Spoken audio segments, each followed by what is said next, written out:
Section 9.2 is about ellipses, and there's only one objective, and that is to graph the standard form of the equation of an ellipse. So recall that when the cone is cut at an angle, as shown below, the conic section form is called an ellipse.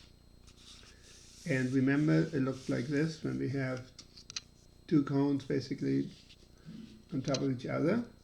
Then if we cut it horizontally, then we get a circle, but if we cut it on an angle, we get an ellipse.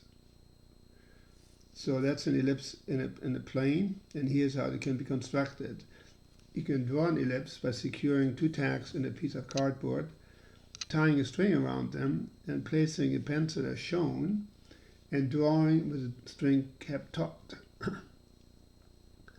So the formal definition is related to this method as follows.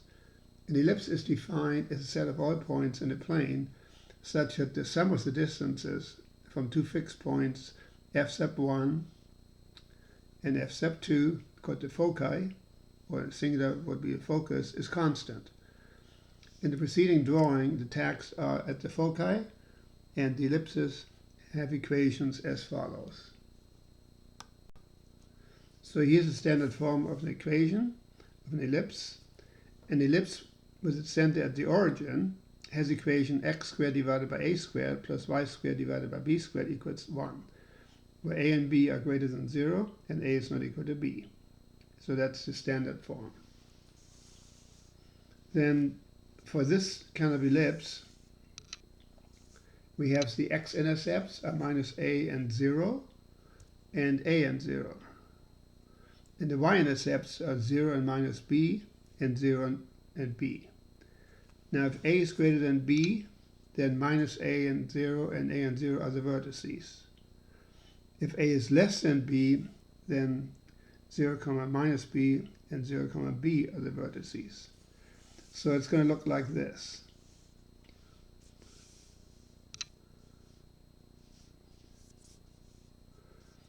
So this is the first case where a is greater than b.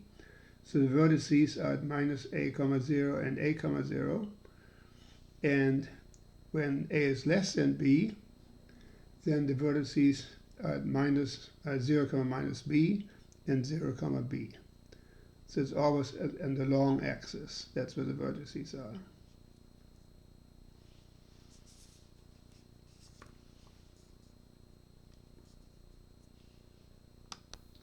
So here we're given the equation of an ellipse set at the origin, x squared divided by 9 plus y squared divided by 4 equals 1. And then we can rewrite that as x squared divided by 3 squared plus y squared divided by 2 squared. In other words, a is equal to 3 and b is equal to 2. And since a is greater than b, the x-intercepts are minus 3 and 0 and 3, 0. And the y-intercepts are 0, minus 2 and 0, 2. So we plot the intercepts and then we draw the ellipse.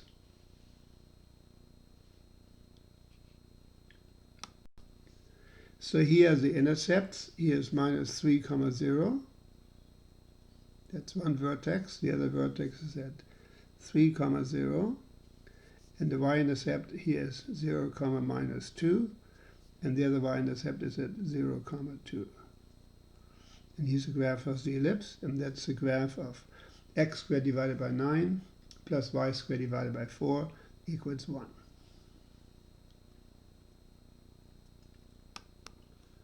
For the next exercise, we have the ellipse given by x squared divided by 9 plus y squared divided by 25 equals 1. So we can write that as x squared divided by 3 squared plus y squared divided by 5 squared equals 1.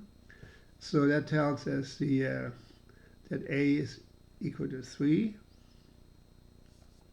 and b is equal to 5. So then the x-intercepts are minus 3, 0 and 3, 0. And the y-intercepts are 0, minus 5 and 0, 5. And these are the vertices also, because B is greater than A. So these are the vertices, vertex, vertex, and here's the other vertex. So when we draw the vertices and the intercepts, then we can draw the ellipse. So here we have the vertices.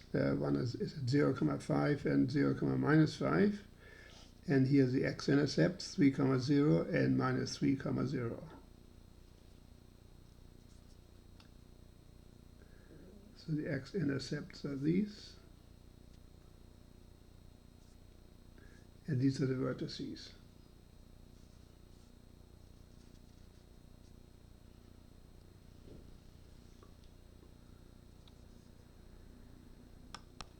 In this exercise, we're asked to graph 16x squared plus 9y squared equals 144.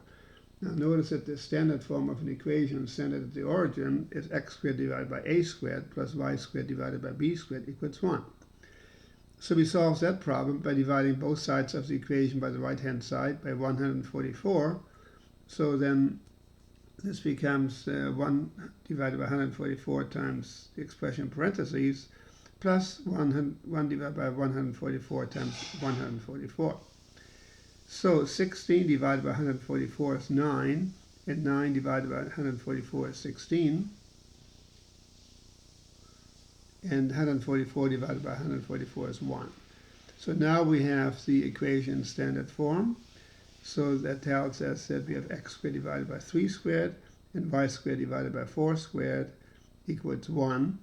So it means a is equal to 3 and b is equal to 4.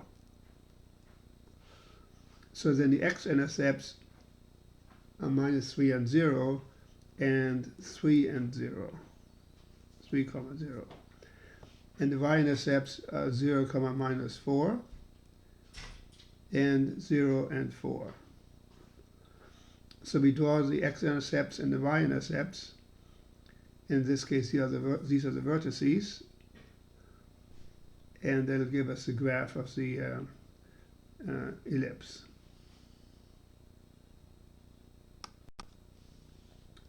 So here we have the vertices 0, 4 and 0, -4, and the x-intercepts. Of course, it's centered at the origin, and so this then is the graph of 16x squared plus 9y squared equals 144.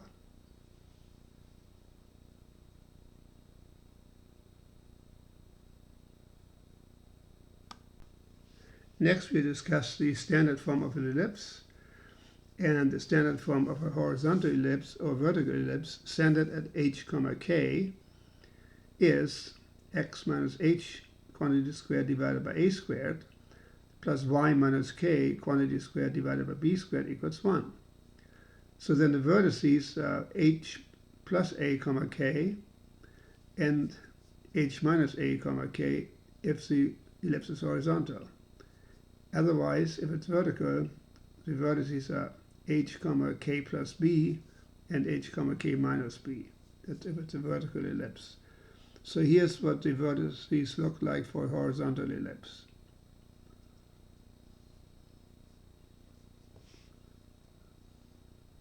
And here's if it was a vertical ellipse.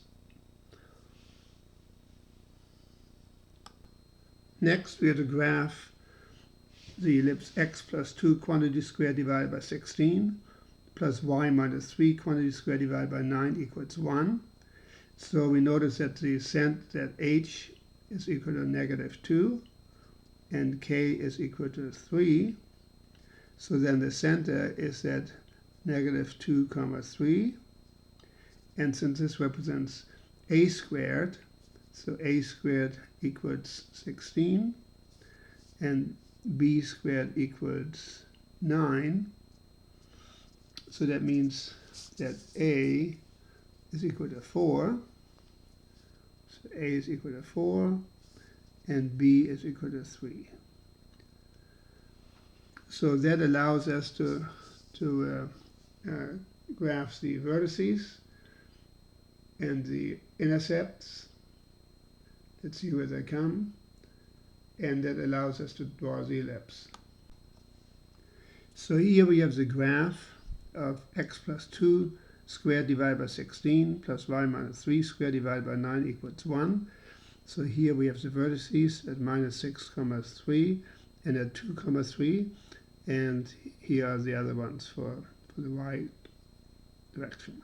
Minus 2, 6 and minus 2, 0. With a center at minus 2, 3.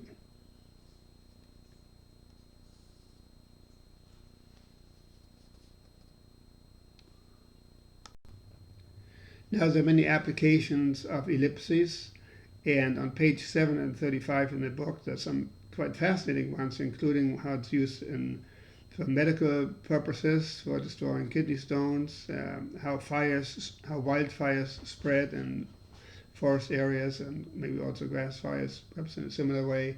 Anyway, I think you find it quite fascinating if you just take a moment and open up the book to page 7 and 35 and read some of the applications.